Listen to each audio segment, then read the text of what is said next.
Pode ir. Vamos lá. Vou começar a leitura aqui também, tá? Tá bom.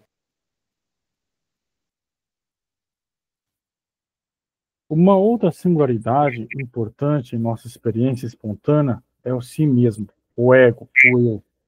Se o mundo é o mais amplo todo e o contexto mais abrangente, o eu é o centro em volta do qual este todo mais amplo, com todas as coisas nele, é organizado. Paradoxalmente, o eu é uma coisa no mundo, mas é uma coisa como nenhuma outra. É uma coisa no mundo que também cognitivamente tem um mundo, a coisa para o qual o mundo como um todo, com todas as coisas nele, manifesta a si mesmo. O eu é o dativo da manifestação, é a entidade para a qual o mundo e todas as coisas neles podem ser dados. Aquele que recebe o mundo em conhecimento natural, mente há muitos eus. Deixa eu alguém está tentando tá. Não. Não é, isso aí já dá um nó na cabeça gigante. A gente tinha começado esse texto na reunião anterior, mas eu falei, É, vamos reler, porque eu sei que vai ser muito legal isso. é. Cara, dá pra gente entender isso aí da seguinte maneira. Porque o mundo, entender o mundo como aquilo que. Como é que eu digo isso, cara? Voltando ao tema da fenomenologia, né? Em toda a intenção da consciência, nós temos um objeto. E em todo objeto, nós temos algo que nele aponta para vários outros objetos. E a gente pode dizer que essa circunstância total, acho que a gente já viu isso, né? Essa circunstância total, a totalidade dos objetos possíveis da nossa consciência é o mundo. Faz sentido? Sim, E, e ele está dizendo que o eu é o centro em volta do qual esse todo mais amplo, com todas as coisas nele, é organizado. A gente pode dizer que o eu é o centro, porque é a partir do eu que nós olhamos o mundo, certo? sim, sim, Então, a gente pode dizer que o eu cognitivamente tem um mundo, porque nós somos o princípio pelo qual nós olhamos o mundo, certo? exatamente. Aí ele fala que o eu é dativo de manifestação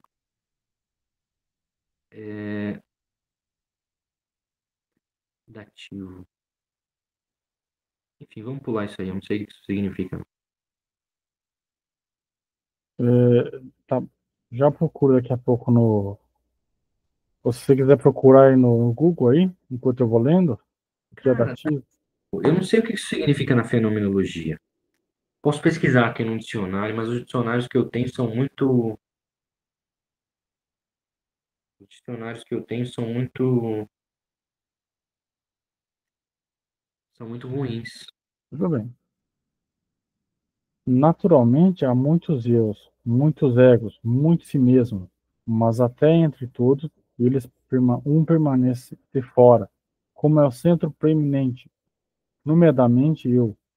Isto é, você, enquanto lê essas palavras e pensa nelas por si mesmo. Esses fatos estranhos sobre si mesmo, ou ego, não são apenas truques de linguagem, não são apenas peculiaridades da primeira e segunda pessoa do singular. Eles pertencem ao tipo de ser que é uma criatura racional, uma criatura que pode pensar, que pode dizer eu, e aqui pode ter o mundo mesmo enquanto sendo uma parte do mundo. A alma racional, como disse Aristóteles, é de alguma maneira todas as coisas. O mundo como um todo, ou eu como o centro das duas singularidades, entre as quais todas as outras coisas podem ser colocadas. O mundo e o eu são correlatos, um com o outro, de um modo diferente daquele no qual uma intencionalidade particular é correlata com as coisas que intenciona. O mundo e o ego provêm um duo fundamental, um contexto elíptico para tudo. Eu não sei explicar isso aí de uma maneira simples, cara. Mas tá todo mundo entendendo? Eu tenho alguma dúvida, algum questionamento? Essa parte aí que ele fala em relação ao mundo e à linguagem, né, é fenomenologia, certo? Mas me parece muito que aparece na filosofia da linguagem, né? principalmente o primeiro Wittgenstein, ele fala muito isso, na linguagem, não existe uma linguagem em si, né, a linguagem representa o mundo, ou apresenta, se quiser, mas eu acho que, eh, eu acho que isso é o ponto que pode ser discordado, né. Uma pessoa pode achar que não, eh, a linguagem de repente, existe uma linguagem em si, ou uma linguagem que não só represente o mundo, mas que seja o mundo, Não não sei. sei. Eu não sei se essa questão cabe um pouco aqui na nossa discussão, porque talvez o texto não tenha insumo para a gente discutir isso, e nem eu tenho conhecimento suficiente para discutir se ambas têm alguma contraditoriedade, mas eu acho que, com certeza, cara, não sei, cara, não sei. Acho que eu não sei responder essa questão, acho melhor a gente pular. Eu acho que não, o texto não dá insumo, não, pra gente responder isso. Sabe uma coisa que me chama a atenção no próprio texto aqui? É isso aqui, ó. A alma racional, como disse Aristóteles, é de alguma maneira todas as coisas. Sim. Sabe, isso me chama muita atenção porque eu me pergunto assim, bom, o que ele quer dizer com todas as coisas e com a alma racional? Porque assim, então quer dizer que tudo pode ser racionalizado de algum jeito? Ou se tudo tem alguma parte que é racional e outras partes que não são racionais, são intuitivas? Porque ele fala aqui da intuição, né? Mais para trás, né? Sabe? Então isso me chamou muita atenção nessa parte aqui, sabe? Se o meu eu vai se identificar com o racional das coisas, com o do objeto, isso tá me incomodando um pouco, sabe? Cara, deixa eu pegar uns exemplos aí. Deixa eu ver uma poesia, cara. Uma poesia em português pra gente ler. Uma poesia bem curtinha. Vou pegar. Acho que a poesia é um exemplo que a gente pode dar para. Vou passar um arquivo para você. Acho que a poesia é um exemplo, a arte é um exemplo que a gente pode recorrer para explicar isso. Não só a arte, mas as sabedorias das diversas culturas. Bom, a gente entrou nesse tema, a gente vai ter que seguir ele até o fim. É um tema bem complexo. É um tema bem complexo, mas vamos nessa, vamos nessa. Qualquer coisa, se gastar o horário todo, pelo menos valeu a pena. Se todo mundo aqui gostar, valeu a pena. Vamos lá, mandar um texto lá no grupo de fenomenologia, Rafael. Aí você abre ele aí, eu Tá, acho que vai ajudar deixa eu ver aqui. a gente pensar isso.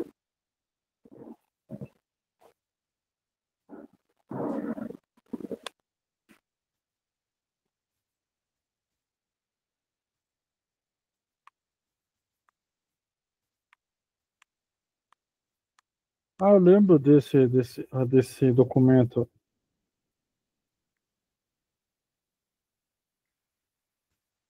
Abre aí, pega uma poesia pra gente. Peraí, eu tenho aqui no meu computador aqui, peraí.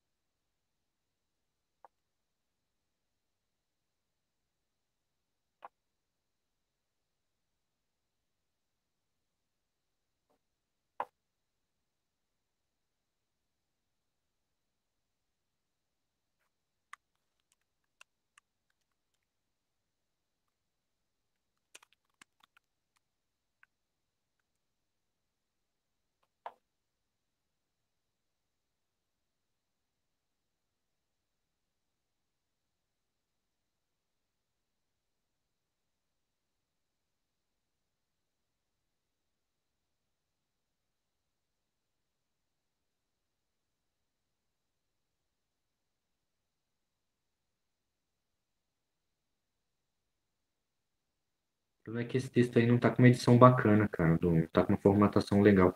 Pega lá aquele que eu. Esse aí tá com uma formatação boa. Tá, É, peraí.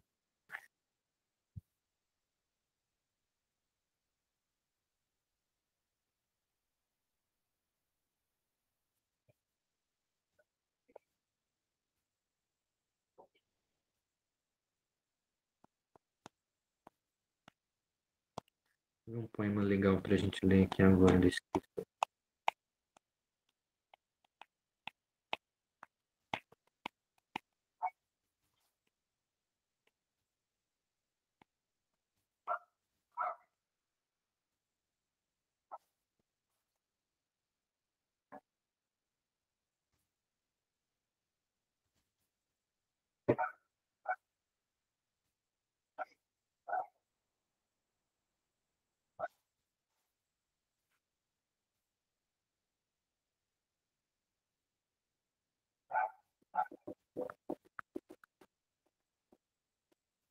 Não, Ô, Rafael, vou transmitir aqui do meu tablet, tá?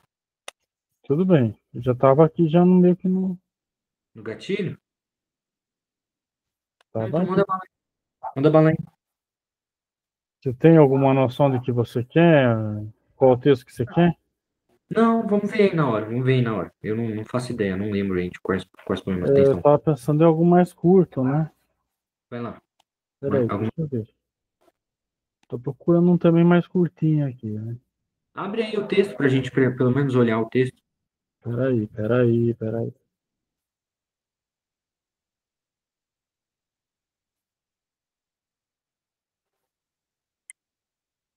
Beleza. Essa aí dá pra gente pensar um pouquinho. É difícil ler poesia, cara, porque às vezes na nossa cabeça a gente representa ela com. A gente expressa as palavras com uma fidedignidade muito maior. Você consegue reduzir a tela, o texto, pra gente. Tá, vamos lá, deixa eu ler. Bom balalão, senhor capitão, tirai este peso do meu coração. Não é de tristeza, não é de aflição, é só de esperança, senhor capitão. A leve esperança, aérea, pois não. Peso mais pesado, não existe não. Ah, livrai-me dele, senhor capitão. Uma coisa que a gente pode primeiro tirar desse texto, situação, eu lembro que eu fiz uma interpretação desse texto e, tá, a gente pode pensar numa situação da vida, que é uma situação, a galera pode chamar de absurdismo, assim. Pensa no seguinte, pensa numa vida em que, sabe, tá tudo acontecendo de ruim, tudo. E você faz festa. E você faz festa, sabe? Vocês já tiveram uma experiência assim? Sim, sim, sim. Então, talvez na bebedeira, né? Sei lá, uma pessoa tem toda a consciência dos problemas e ela vê assim, nossa, eu tenho esperança disso, daquilo acontecer e ao mesmo tempo como é que eu digo isso, cara? A experiência me fugiu, cara, fugiu. Pô, beleza.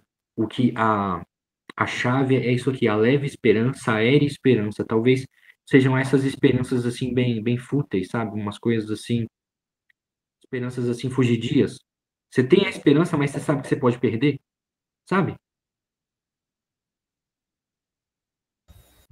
Sim, Talvez seja isso, sabe? O fulano tá numa festa, ele sabe que ele tem essas esperanças que estão fugindo dele, e essas esperanças às vezes causam mais sofrimento do que o sofrimento que ele está sentindo naquele momento. O sofrimento que ele sabe que está ao redor da vida dele. Faz sentido? também faz. Faz sentido?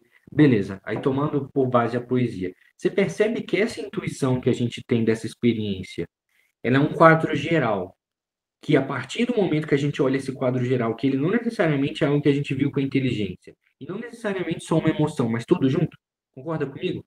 Que é esse conhecimento que está lá de fundo e que a gente vai acessando pouco a pouco?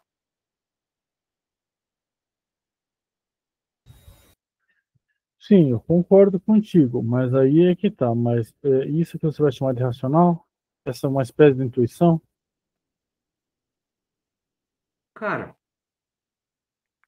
deixa eu dar uns outros exemplos para você. As civilizações, eu acho que eu já falei isso em algumas reuniões.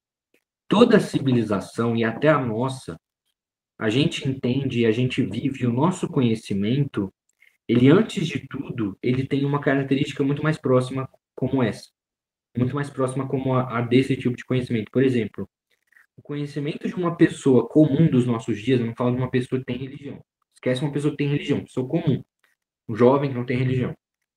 A vida dele e o conhecimento que ele tem, tudo gira em torno do projeto de vida que ele tem, das coisas que ele gosta, das esperanças que ele tem, do que ele gosta de fazer na vida, do que ele espera da vida, tudo gira em torno disso. É claro que ele é o centro do mundo, mas se você pensar em uma da maioria das pessoas hoje, quem não é assim? Concorda? Uhum. Sim. Primeiro você tem esse ponto de vista. Isso tá no que a gente estava conversando lá, que é o mundo. Como o mundo é algo para o sujeito. Ao mesmo tempo, esse conhecimento de que a partir de quem eu sou e do que eu quero na minha vida, eu tenho todo o conhecimento do resto, esse conhecimento unifica todo o conhecimento e a vida da pessoa, correto? Continua. Todas as civilizações têm algo assim. Os mesopotâmicos, a religião dos mesopotâmicos, era uma religião assim. A gente tem a nossa vida em sociedade, a gente entende as regras, as leis da nossa sociedade, e o modo como a gente segue ou não segue essas leis influencia todo o cosmos. E o modo como a gente quer viver essas leis influencia todo o cosmos.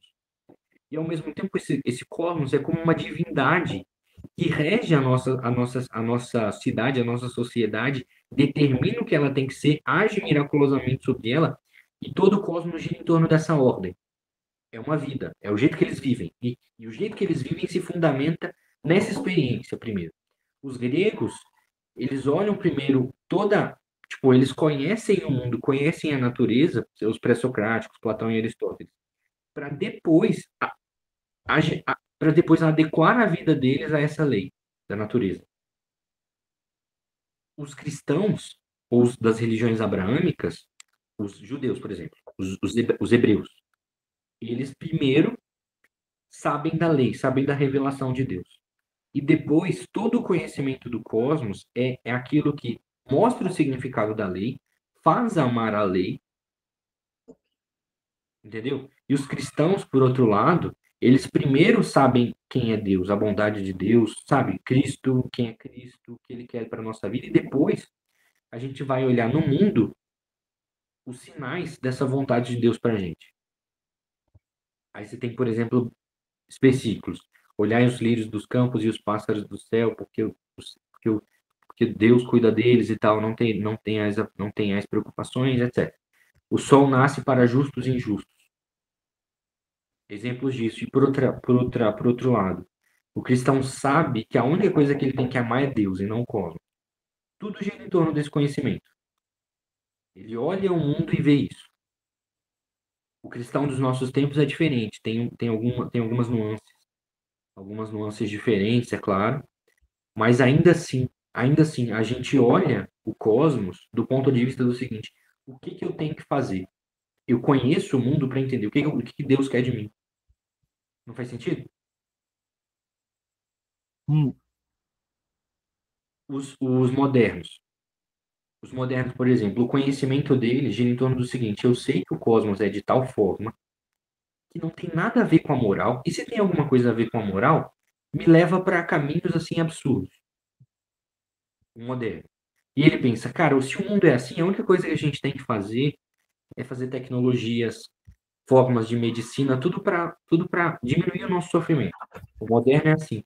Chega nos nossos tempos, tem alguma coisa diferente e tal, mas os cristãos têm essa característica e, no fundo, todo o conhecimento dessas civilizações gira em torno desse conhecimento geral que une vida e conhecimento de tudo que rodeia. Então, lá no fundo, o conhecimento que a gente tem é esse. O primeiro conhecimento que a gente tem é esse. Então, nesse sentido, a alma é todas as coisas. A alma é, de algum modo, todas as coisas.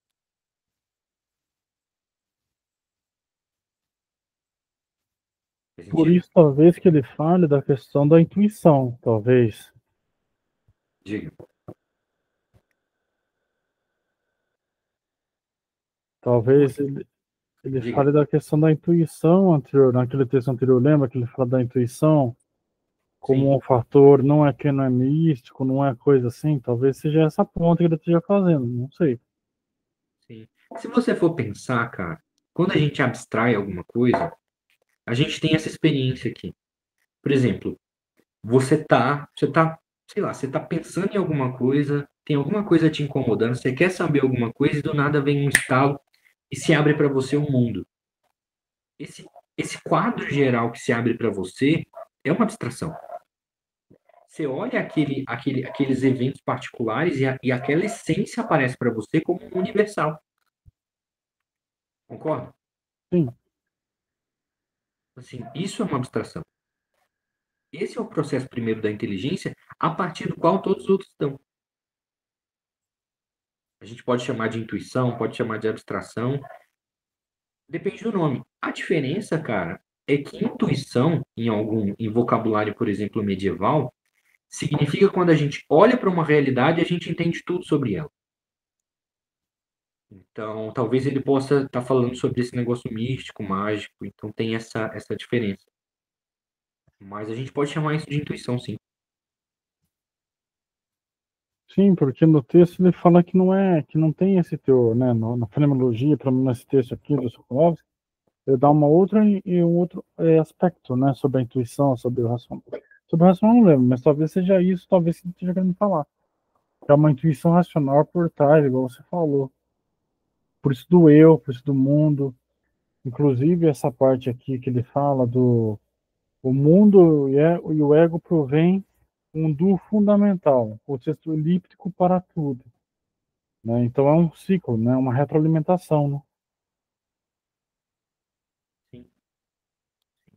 E aí, a gente pode voltar para o texto?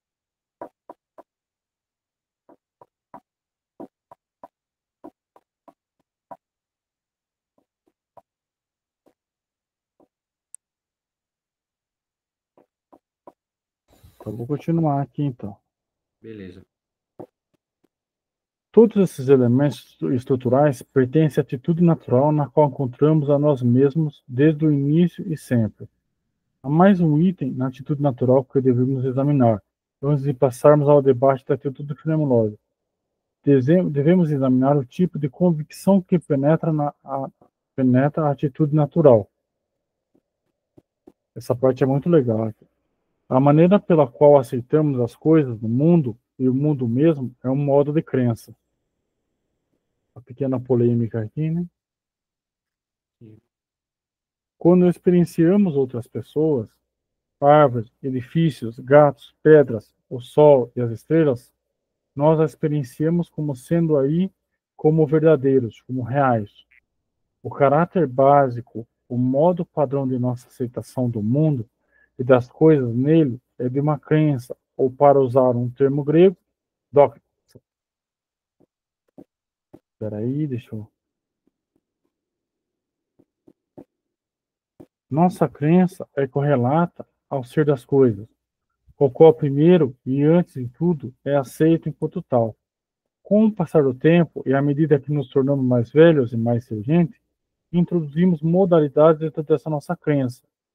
Depois de descobrir que fomos enganados em algumas instâncias, gradualmente introduzimos as dimensões de ilusão, erro, decepção ou mera aparência. Gradualmente descobrimos que as coisas não são sempre como elas parecem, uma distinção entre o ser e parecer, o sofisticado, deixa eu ver, ser e parecer em jogo, mas essa distinção é exercida só episodicamente. Exige grande sofisticação produzi-las. Podemos achar que esse gato é só um brinquedo, ou que um discurso da pessoa foi enganoso, ou que aquele homem era só uma sombra, ou que o vidro que aparentemente vimos era realmente gelo. Tais erros ocasionais, entretanto, não nos levam a suspeitar de tudo o que experienciamos ou de tudo o que é dito. A condição padrão permanece a de uma crença. Contudo, essa crença, como fundamental, é agora contrastada com um conjunto total de alternativas possíveis: suspeição, dúvida, rejeição, probabilidade, possibilidade, negação, refutação, todas as modalidades tóxicas possíveis que nossa intencionalidade pode assumir. Proeminentemente, entre todas as nossas crenças, é a crença que temos no mundo como um todo. Essa crença, a qual não poderíamos chamar apenas de doxa, mas de urdoxa, que podemos combinar um termo alemão com um termo grego, não é apenas uma crença, mas a crença básica. É a base de todas as crenças específicas que temos. A crença no mundo não está sujeita à correção ou refutação no modo como está alguma crença particular. Se estivermos vivos, de fato, como seres conscientes, a crença no mundo estará lá revestida internamente qualquer convicção, revestindo internamente qualquer convicção particular que possamos exercer. Nunca aprendemos ou adquirimos nossa crença no mundo do jeito que adquirimos nossa crença, por assim dizer. No edifício Empire State ou no rio San Juan, em Utah, todas as crenças particulares nascem concomitantemente ao os experienciarmos ou ficamos sabendo de coisas em questão. Quando chegamos a conhecer a sua identidade, na multiplicidade em que é dada para nós, seja em presença ou em ausência, porém, nunca aprendemos ou adquirimos nossa crença no mundo. O que seria nosso estado antes de aprendê-la? Teríamos de ter estado num solipsismo, mudo, encapsulado, uma consciência absoluta que não era consciência de coisa alguma. Tal estado é inconcebível. Isto requeriria que o ego pensasse si mesmo como ambos, o centro da coisa e a soma da coisa, um círculo sem raio. É ainda que concedêssemos que essa possibilidade, aqui na Terra ou mesmo fora da Terra, poderia nos expelir para fora de tal estado. Como poderia a ideia mesmo de algo exterior surgir se não estivéssemos lá desde o início? Não podemos, a partir do periodicamente egocêntrico, nossa crença no mundo está lá desde o começo, até antes de nascermos, num passado remoto. Até nosso sentido mais rudimentar de si mesmo não poderia nascer exceto sobre a base da crença no mundo. Similarmente, ainda que descobramos que fomos enganados sobre muitíssimas coisas, nossa crença no mundo permanece intocada e o mundo ainda está lá. Não importa que maneira irregular e esfarrapada, a não ser que se perder o nosso sentido de si mesmo inteiramente e desabarmos um tipo de isolamento autista. Mas até aí, algum sentido do que há certamente permaneceria se existe consciência, afinal. O sofrimento que deve existir no autismo está lá precisamente porque a crença no mundo ainda está funcionando. Se não estivesse, não estaria consciente de tudo e não teria o sentido de si mesmo. Desde que vivemos na condição paradoxal de ter o mundo e ainda ser parte dele, sabemos que quando falecemos, o mundo ainda continuará. Desde que somos apenas parte do mundo, mas em outro sentido, o mundo que é aí é para nós. Por todas as coisas que sabemos, se extinguirá quando não fizermos mais parte dele. Tal extinção é parte da perda que sofremos quando falece um amigo próximo. Não é só ele que não está mais aí, mas o modo que o mundo era para ele também foi perdido para nós. O mundo perdeu o modo de ser dado, o modo que foi construído ao longo de toda uma vida. Ambos, o mundo e o si mesmo, invocam a ideia de um todo. Mais uma coisinha legalzinha, né?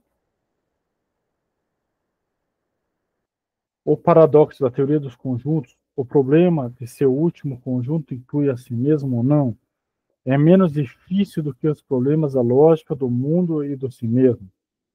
Como essas totalidades, o mundo e o si mesmo, incluem ou excluem um ao outro, e como estão relacionadas suas totalidades à soma das coisas que existem. Pode ser que o caso de que os paradoxos da teoria dos conjuntos sejam apenas versões formalizadas dos problemas de como o mundo contém tudo, incluindo a si mesmo, e como a si mesmo pode intencionar todas as coisas, incluindo o mundo e também a si mesmo. Em conclusão, então, nas atitudes espontâneas e natural, somos dirigidos para todos os tipos de coisas, mas somos também dirigidos para o mundo como horizonte, o contexto para todas as coisas que pode ser dado. E correlativo ao mundo está a si mesmo, o ego. O agente da atitude natural, aquele para quem o mundo e suas coisas são dadas, que simultaneamente é parte do mundo, e ainda que está na posse intencional do mundo.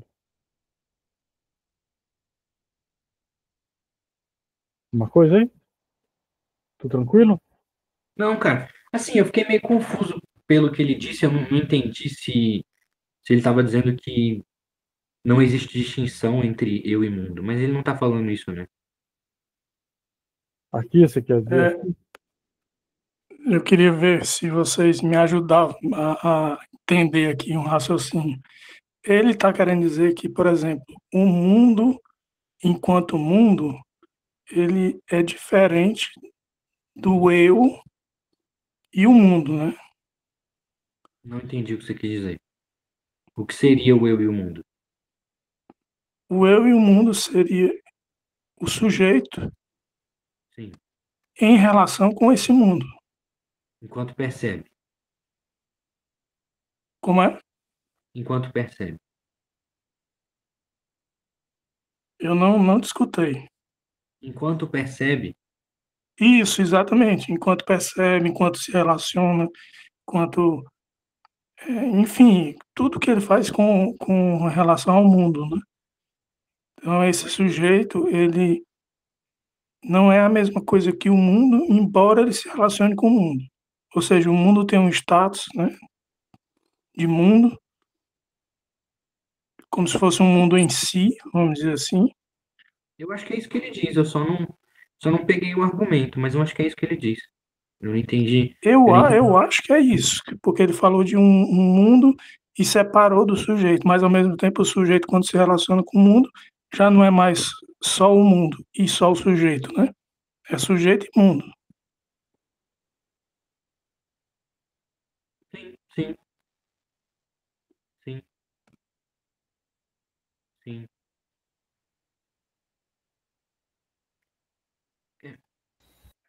É, O que eu vejo aqui, Ronald, eu não sei se talvez aqui ajude, ó, quando ele fala aqui das crenças também, que a gente também cria, ó, a crença no mundo não está sujeita à correção ou ocultação, no modo que algumas crenças particulares, né? Não sei, talvez isso te ajude de algum jeito, Ronaldo? Pois é, esse problema aí foi bem levantado aí por você, realmente, porque pode ser uma crença, né? Creio que, por Porque ele, exemplo, uma pessoa que é ativista do meio ambiente, ela crê que ela tem uma função no mundo e faz, é ativa com isso e tudo, mas de repente pode ser só uma crença,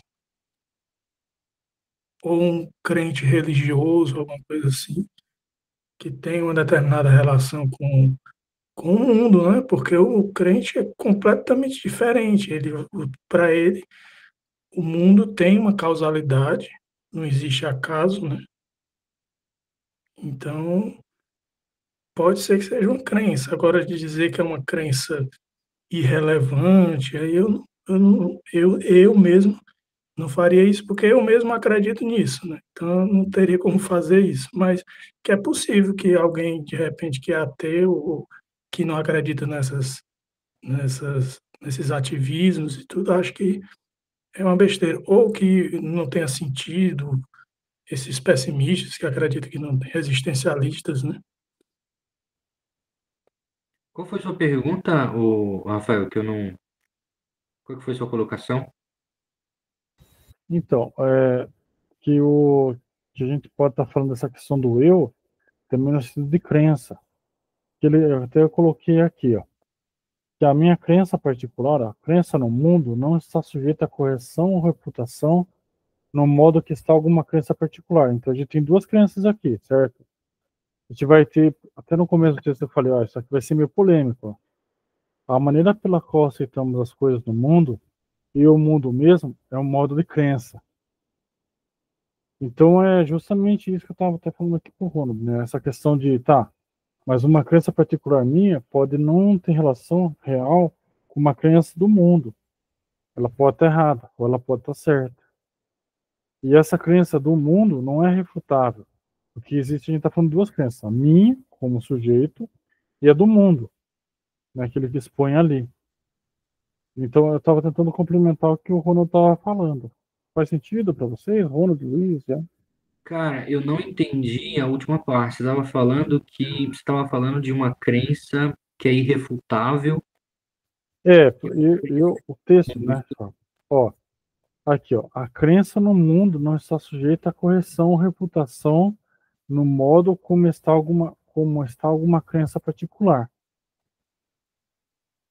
Então, assim, a minha crença particular pode não estar, pode não ter relação com o mundo, mas a minha crença particular eu posso refutar, né? Mas essa do mundo não dá. Por exemplo, assim, eu posso falar assim, eu não acredito que existe gravidade. E daí que você não acredita? O problema é seu, a gravidade existe, se vira aí nos 30. Na verdade, não é isso que ele está falando, mas continue. Continue. Eu quero entender qual que é a relação que você e o Ronald estão fazendo, mas falei. É exatamente isso do que o Ronald estava falando, né? Que uma criança não. Que quando ele falou dessa questão do mundo, não é isso, Ronald? Ronald?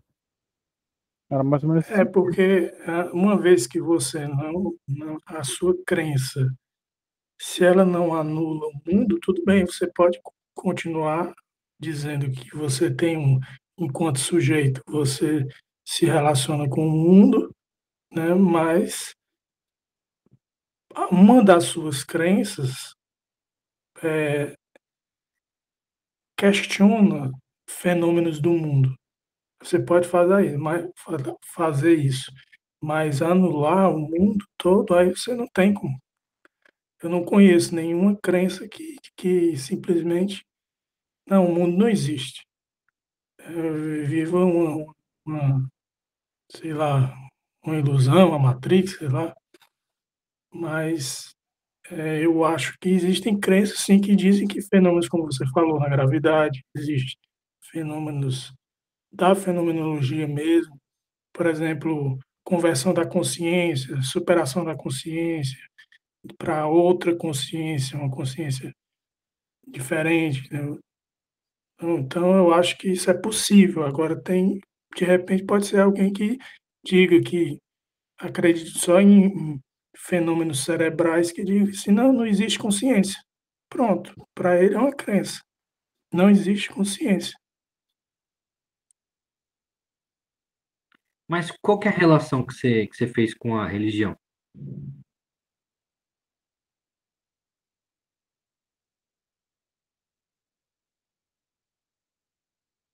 Ronald? Tá dando para escutar? Tá, tô escutando. Não, essa parte aí eu acho que foi. Eu não fiz bem uma relação. Eu apenas disse que o fato de você ter uma crença não significa que ela seja uma verdade absoluta. Eu acho que foi por aí que eu quis dizer. Seja Tá, ela qual crença for. tá. Porque se eu for pensar assim, a minha crença é a única correta, aí não dá certo, né? Entende? Mas eu não sei se eu até esqueci o que o Rafael falou já. O Rafael, ele não necessariamente disse alguma coisa assim, uma explicação sobre o texto, mas ele só repetiu, só tentou dar só uma nuance específica, um exemplo de como o texto pode ser interpretado, né? Que, dando um exemplo, né? Eu posso ter uma crença em X e essa crença não necessariamente é verdade. Não foi isso, Rafael? Exatamente. Porque a gente estava falando, quer ver, ó? A gente parou aqui. A gente tinha parado, a gente estava começando, a gente estava falando dessa atitude natural, né? Sim. E é exatamente isso, porque assim, a gente tinha falado alguma coisa aqui no finalzinho aqui. E mostrando ele para o mundo como não, enfim.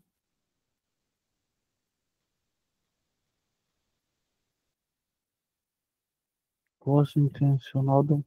Eu lembro que a gente tinha parado aqui no finalzinho, que era sobre isso que a gente estava comentando, sobre essa questão do eu, do mundo, das crenças, de como isso tem relação. Mas qual que é o sentido de crença no mundo? Tipo, de crença nesse conceito de mundo que você, tipo, crença nessa frase, crença no mundo. Como você define crença?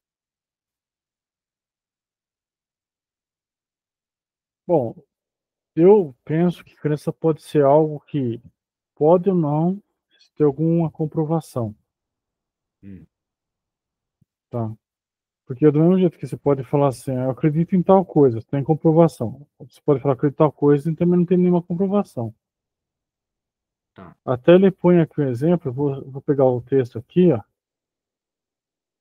Ó, a maneira pela qual aceitamos as coisas no mundo é o mundo mesmo e o modo de crença. Quando experienciamos outras pessoas, árvores, edifícios, gatos, pedras, sol, estrelas, nós as experienciamos como sendo aí, como verdadeiros e como reais. O caráter básico, o modo padrão de nossa aceitação do mundo, que é das coisas nele, é de uma crença, ou para usar um termo grego, doxa. Então, eu vou tomar esse tipo de conceito como crença. Como é essa crença, nossa crença correlata com o ser das coisas, a qual primeiro é, antes de tudo, é aceita enquanto tal. Então, eu vou tomar essa aceitação como tal, como base. Tá? Eu acho que é por isso que ele está falando, de uma certa aceitação. Tá. E o que que vocês acham que é a crença no mundo? Como vocês explicam isso? Como vocês definem isso?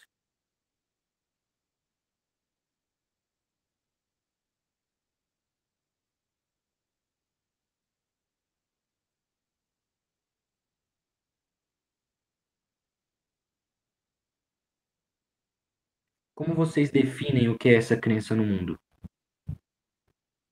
Ó, deixa eu só dar um exemplo.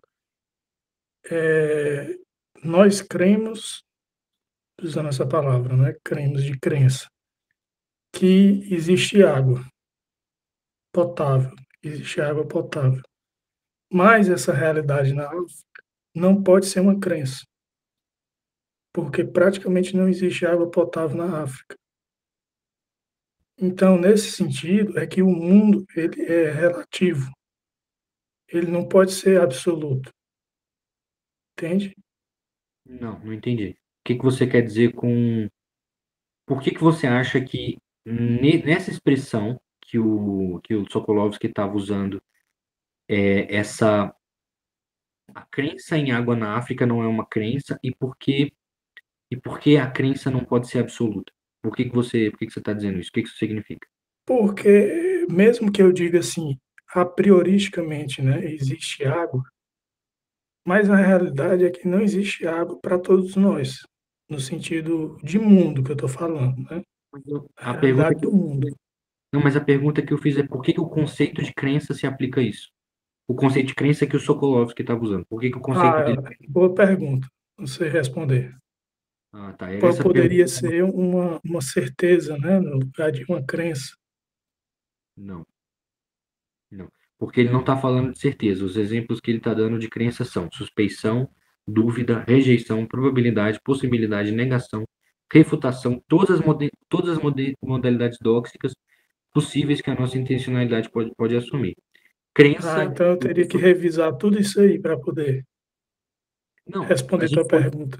não, a gente pode pensar no seu exemplo. Por exemplo, dizer que eu creio que existe água na África já é uma crença. Dizer que eu acho que não tem água na África já é uma crença.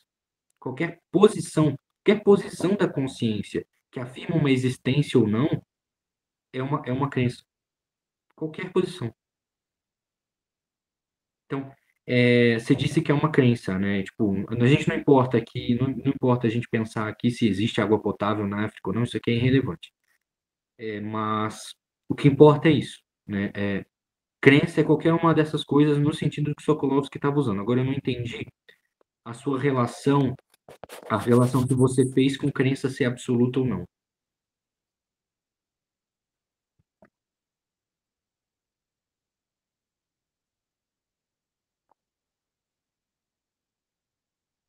Ou não? Bom, se eu for te responder, vai ser com aquela resposta que eu já dei, então é melhor eu nem responder mais. Entendi. E você, ô Rafael, o que que você pensa? O que que você define como. Você já definiu crença, né? Mas como você define crença no mundo? Bom, eu imagino que deva ter, sim, verdades que são absolutas.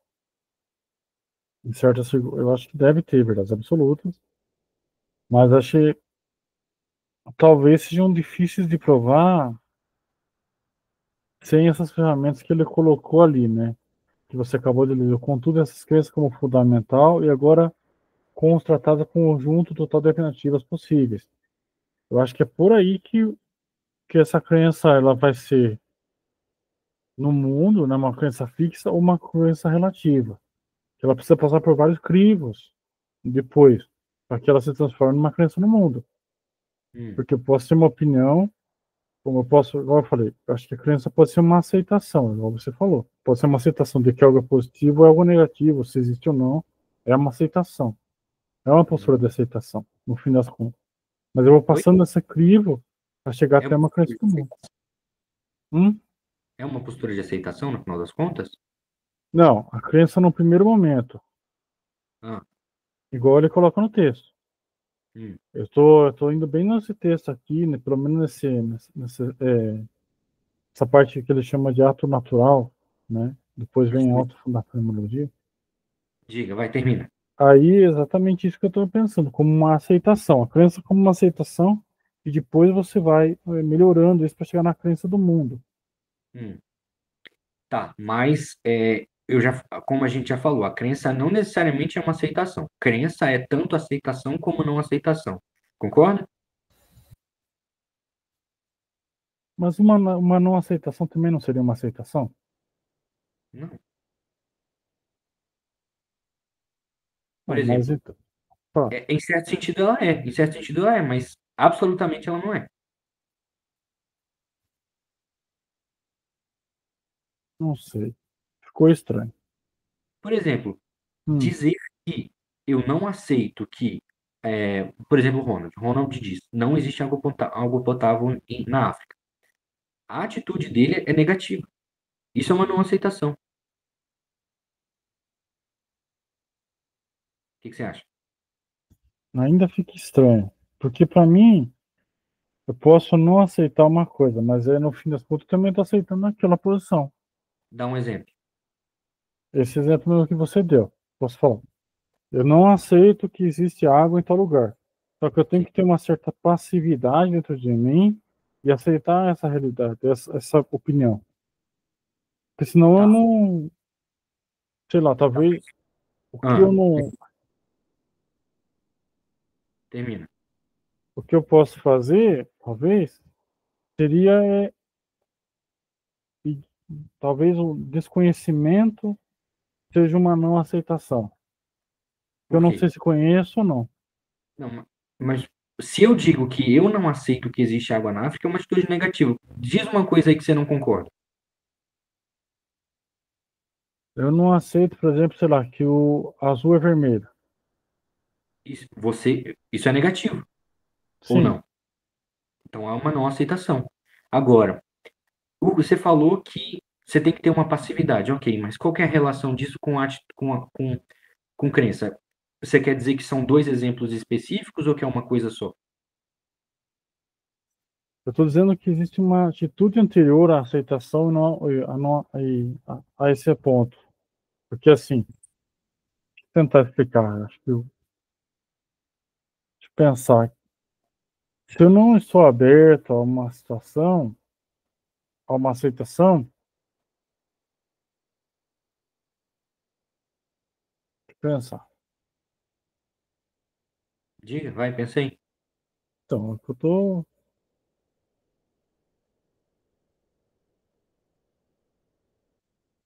Ô, Jaime, eu só tô fazendo isso aqui para levar eles a entender, a dar um conceito de crença no mundo. Sim, para mim tá óbvio, para eles não tá. Eu só quero que eles mesmos entendam o que é. Eu não posso chegar para eles e dizer, ó, é isso, simplesmente. Por exemplo, eles estão dando várias opiniões aí. Eu preciso entender as opiniões deles, entender o que eles têm, o que eles pensam e depois, a partir disso, ir levar eles à compreensão do que é de fato. Eles devem ter alguma coisa certa na compreensão. Só preciso levar eles a esse caminho. É isso que eu estou tentando fazer, Jaime.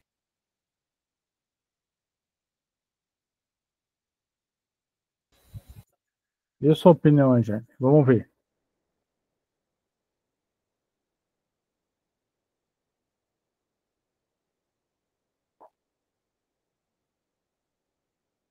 Tá, então eu vou dar a minha. Você falou que a gente tem que ter essa passividade. Tá, mas qual que é a relação disso com o que ele está falando aí no texto?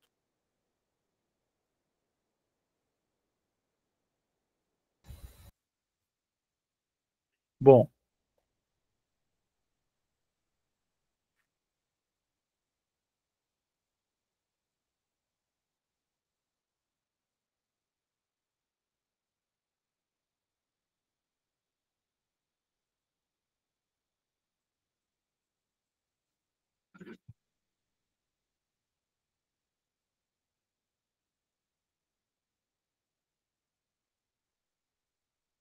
eu não sei se no texto ele vai ter algum exemplo. Talvez ele vai estar extrapolando o texto, né, em relação ao exemplo que eu ia dar, né?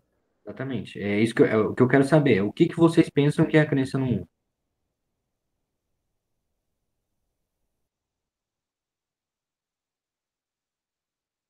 Deixa eu ver o que o Jaime falou.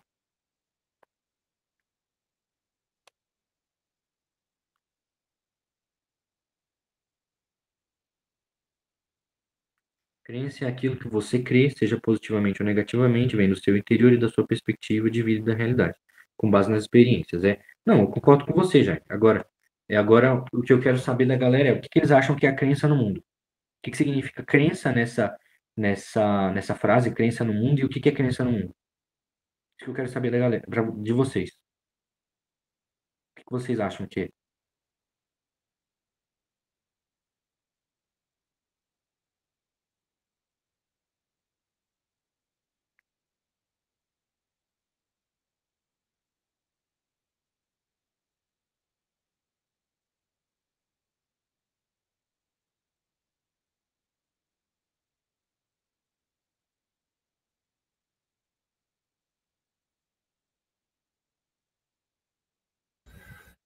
Talvez o que ele Acho que quis. se o Rafael der uma lida melhor aí, a gente esclarece um pouco, não? Vai lá, lê de novo, vamos lá, lê de novo. Vamos lá. Qual parte você quer que eu leia aqui? Aqui é vocês acharem melhor.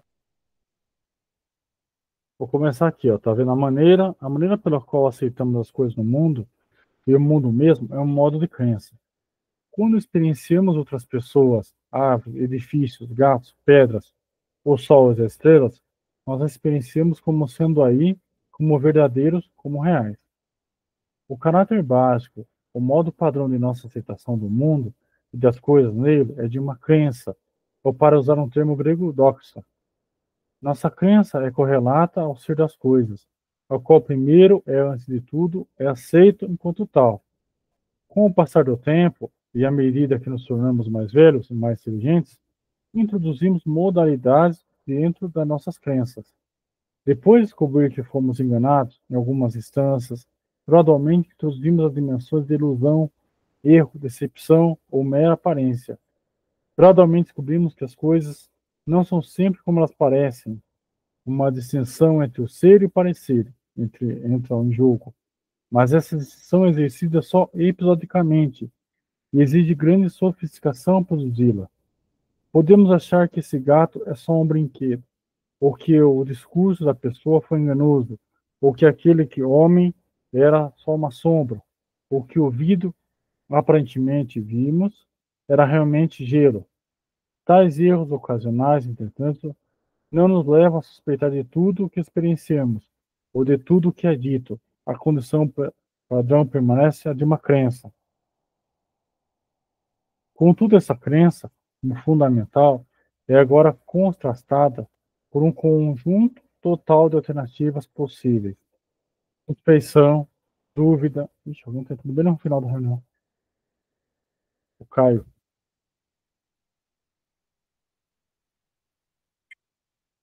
E Olá, aí, Caio, Caio? tudo bem? Olá, gente, boa tarde. Que Boa tarde. tenhamos um ótimo encontro aí. Desculpe pelo atraso. Tá bom. Vai, continua aí, ó. Caio, a gente já tá no finalzinho aqui, eu acho que não dá pra gente recapitular tudo não, viu? Não, É. pode ficar tranquilo, Luiz, que eu já li essa obra já uma parte, viu? Tá bom. Perfeito. Proeminente em todas as nossas crenças é a crença que temos no mundo como um todo. Essa crença, a qual não poderíamos chamar apenas de uma doxa, mas de uma urdoxa, se podemos combinar um termo alemão com um termo grego. Não é uma apenas crença, mas a crença básica. É a base de todas as crenças específicas que temos. A crença do mundo não está sujeita à correção ou reputação no modo como está alguma crença particular. Se estivermos vivos, de fato, como seres conscientes, a crença no mundo estará lá revestindo internamente qualquer convicção particular que possamos exercer. Nunca aprendemos ou adquirimos nossa crença no mundo do jeito que adquirimos nossa crença, por assim dizer, no edifício Empire State ou no Rio San Juan, em Utah. Todas essas crenças particulares nascem concomitantemente ao experienciarmos ou ficarmos sabendo da coisa em questão, quando chegamos a conhecer sua identidade na multiplicidade em que é dada para nós, seja em presença ou em ausência. Porém, nunca aprendemos ou adquirimos nossa crença no mundo. O que seria nosso estado antes de aprendê-la? Teríamos de ter estado num solipsismo mudo, encapsulado, uma consciência absoluta que não era consciência de coisa alguma.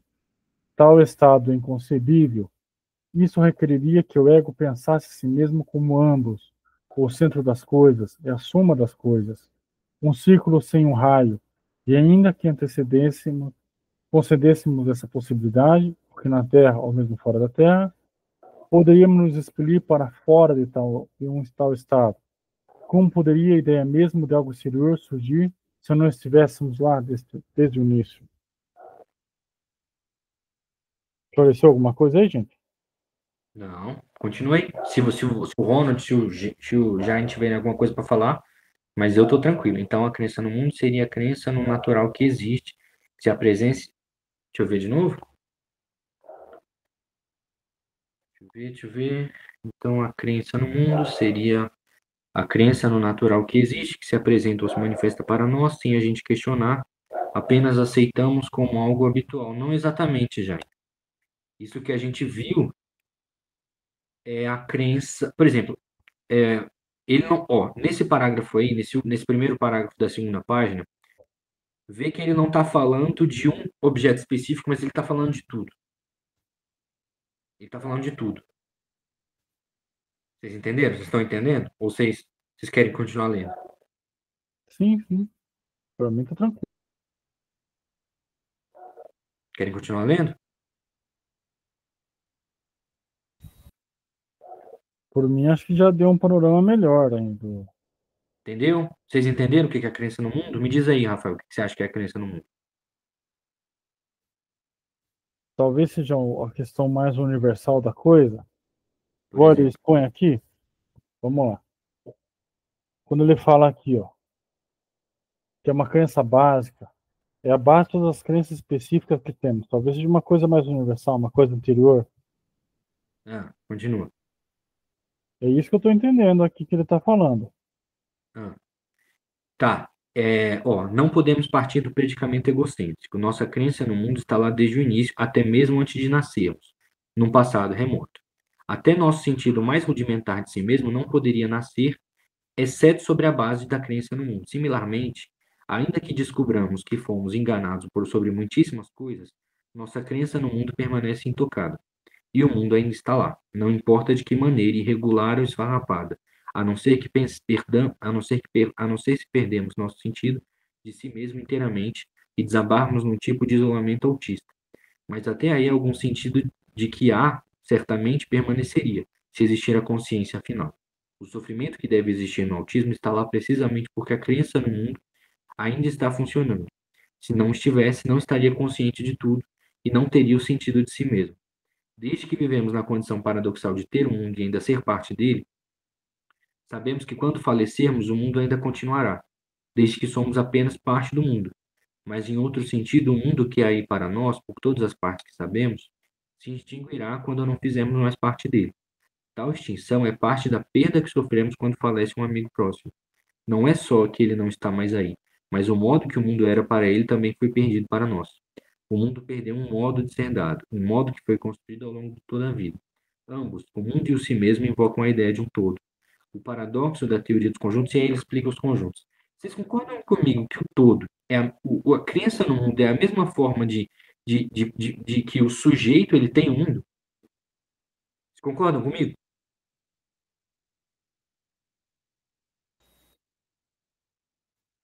Hum, Sim ou não? eu não sei. Por quê? Porque você está falando que você está falando do um mundo que é particular e um mundo que é externo, Sim. não é isso? Esse é o ponto.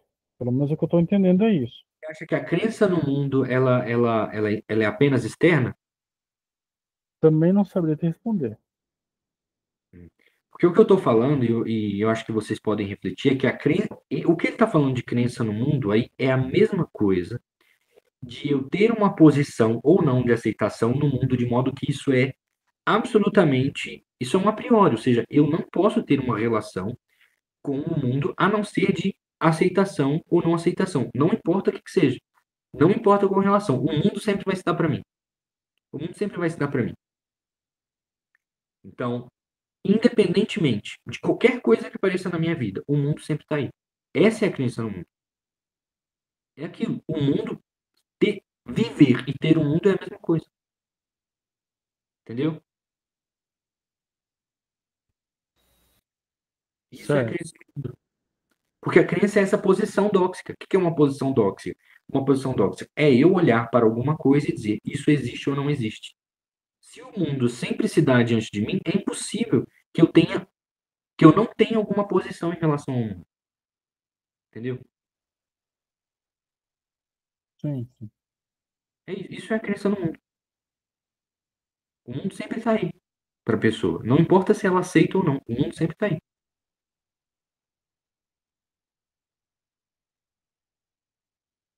Certo, Ela pode aceitar, ela pode não aceitar, ela pode duvidar, ela pode suspeitar. O mundo sempre está aí. Ela sempre tem uma atitude em relação ao mundo.